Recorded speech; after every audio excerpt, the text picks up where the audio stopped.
Hey everybody, how's it going? It is Matt and it is Wild Wednesday. First and foremost, I do hope each and every one of you are having a great morning, evening, dawn, day, or dusk, all that wonderful stuff. Please do like, share, and subscribe, and always look in the description box for more information on the movie of the day.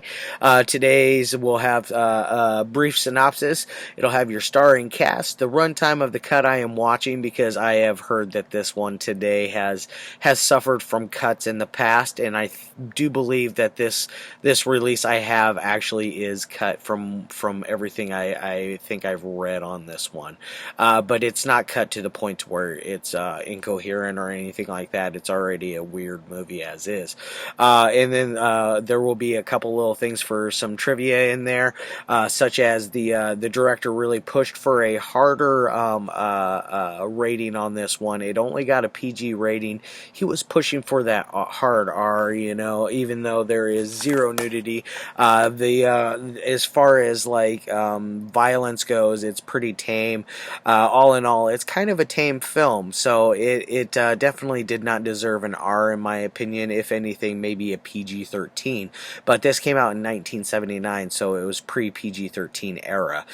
So it was either G, PG, or rated R, or NC-17 or X. The PG-13 did not exist then, and I don't know if NC-17 existed then either.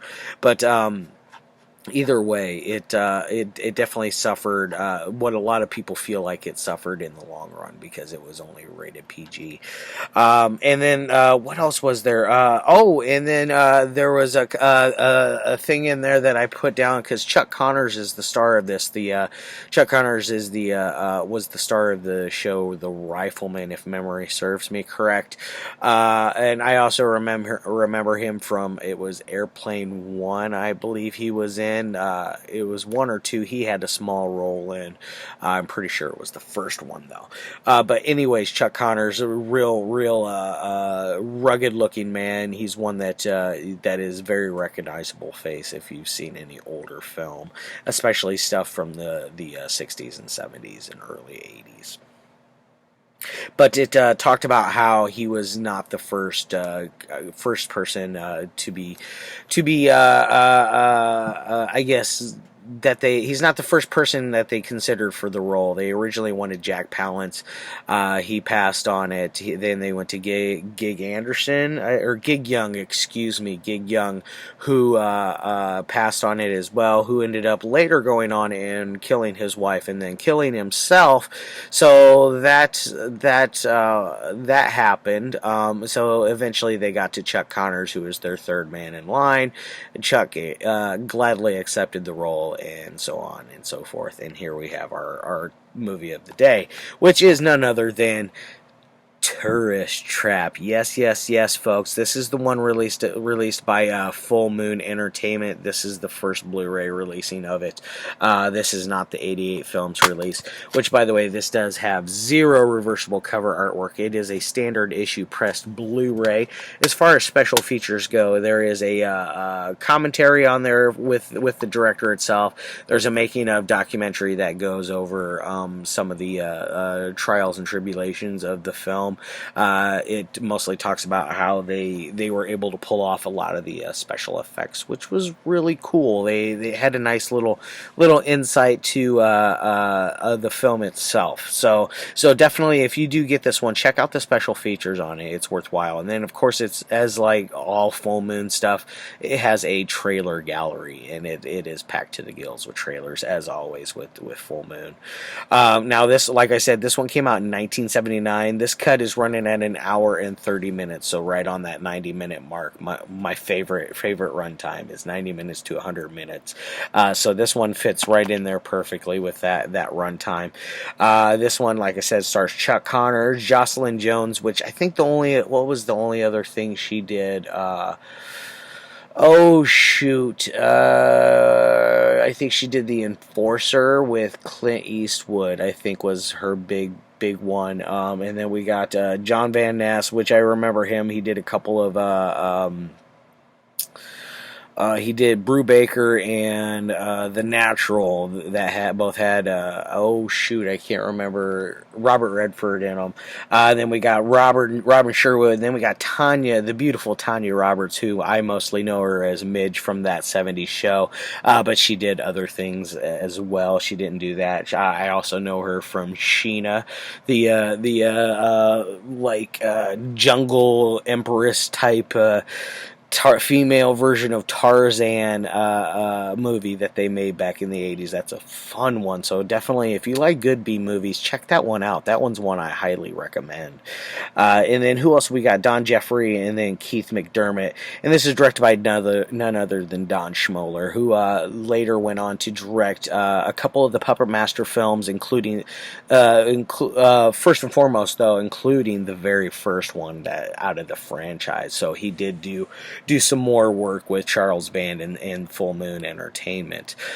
So he is no slouch himself. And then they also got, what is his name? Robert Burns from, that was the very famous art director from the Texas Chainsaw Massacre, folks. Yes, the Robert Burns from the Texas Chainsaw Massacre did the art direction for this as well. So you got some amazing on-stage presence from everything, including not just the actors, but every little bit and piece inside the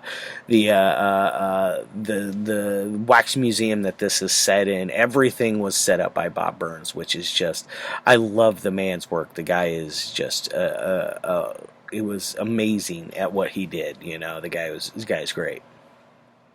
What exactly is this movie about? It is about this group of friends. There's four of them. They are going to a little tourist trap destination. They're going to meet two other friends, a male and a female, and at the very beginning, the two friends they stop at the tourist trap. They're at the gas station down the road from it, technically. They have a blowout. He's taking his tire up to the gas station. Quickly runs into our villain of the film and the villain's handiwork, because there's a lot to do with mannequins in this. So if you find mannequins creepy, this is definitely your movie, because there is a lot of mannequins in there. They have a trap jaw looking thing, so they talk and they sing almost. They're like, ah, it's really creepy from what I know of the movie. It's very, very creepy. But they quickly meet our villain in his dummies. There is something very obviously different than any other standard slasher at this point, because you notice that there are things moving around that are done like with telekinesis, one of those kind of ordeals, or like a supernatural type element, because the guy at the beginning, he's killed with a pipe that flies through the air and jabs him in the back, and then the blood comes pouring out of the pipe hole. Very cool effect. But it shows you that it is a different kind of slasher that you're in for. And honestly, yeah, I would call this a slasher. I would call it a supernatural slasher, yeah, because it has to do with telekinesis. And then so the four other friends they're not too far behind. They show up there. It's three girls and a guy. They go the Volkswagen they're in is it's an old school Jeep type Volkswagen. It's pretty cool looking. I would never drive it, but or I would like to drive it once. How about that? It looked like it would be fun. A rough ride, but it looked like it'd be fun. Either way. But they break down on the way there. The three girls decide they're going to go skinny dipping in this hole. Then they're met by Chuck Connors. Chuck Connors happens to kind of like slowly creep up on them in a weird kind of fashion. He's got his big old cowboy hat on and a double barrel shotgun with him.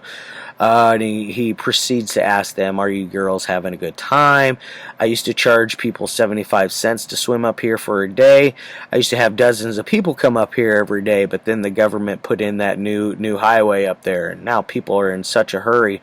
Why are they all in a big old rush? One of those ordeals. So it way before Shawshank Redemption, everybody's in a damn hurry. One of those ordeals. But which, by the way, Stephen King does have a mention to this in Dance Macabre, where he talks about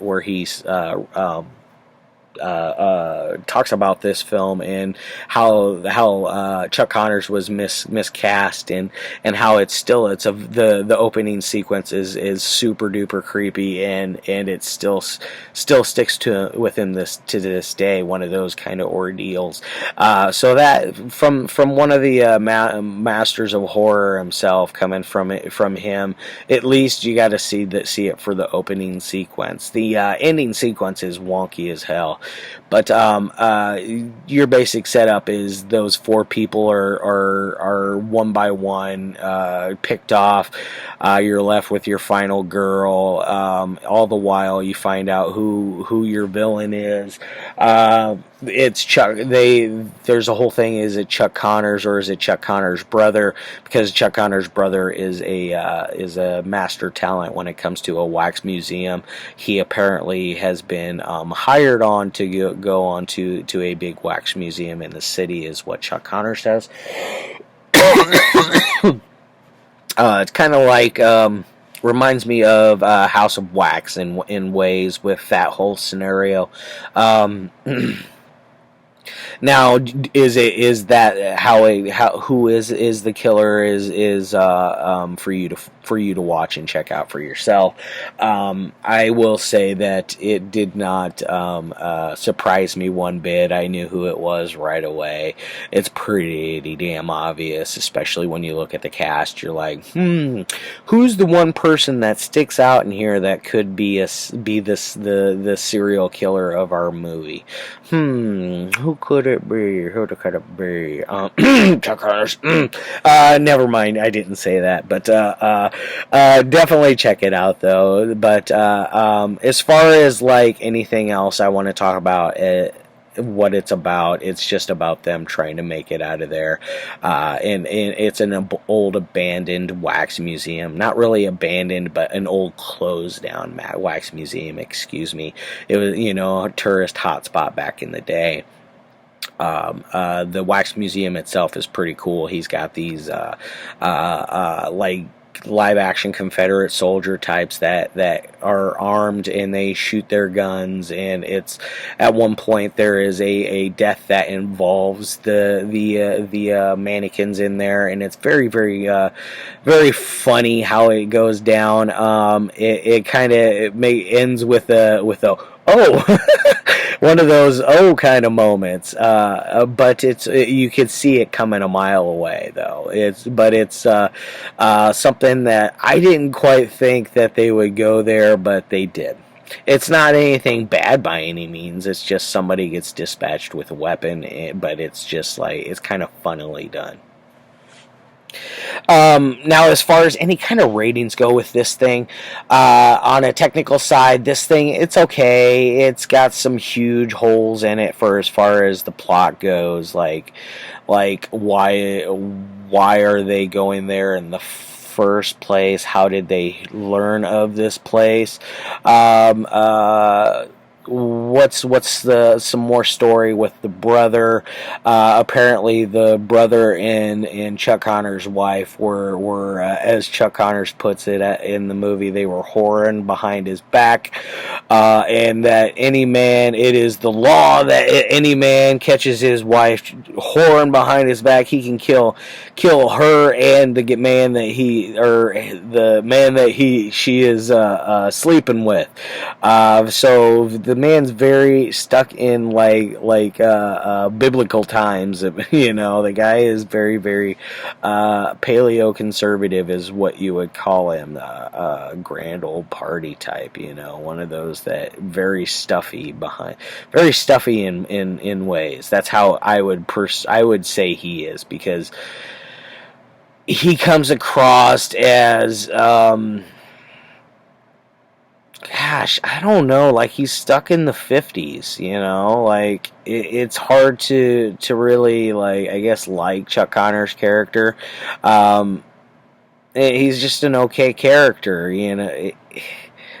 It's just an okay movie and all, you know. It's I would say a C plus slasher, you know. It's not top of the line. It's definitely not really mid level. It's just below the mid level. It's like just below that. It's like a 5 out of 10 movie, I would say. It's very, very run of the mill. So I want to say like a 2 on the technical and 3 on the entertainment. So yeah, it's like a 5 out of 10 type of movie. So keep that in mind when you do go in here. Don't expect anything mind-blowing, but do expect to be entertained. The ending is really wonky and makes no freaking sense to me. There's a whole thing where somebody is taken apart like a dummy, and that whole scene just like it blew my mind. Like, what the hell did I just see?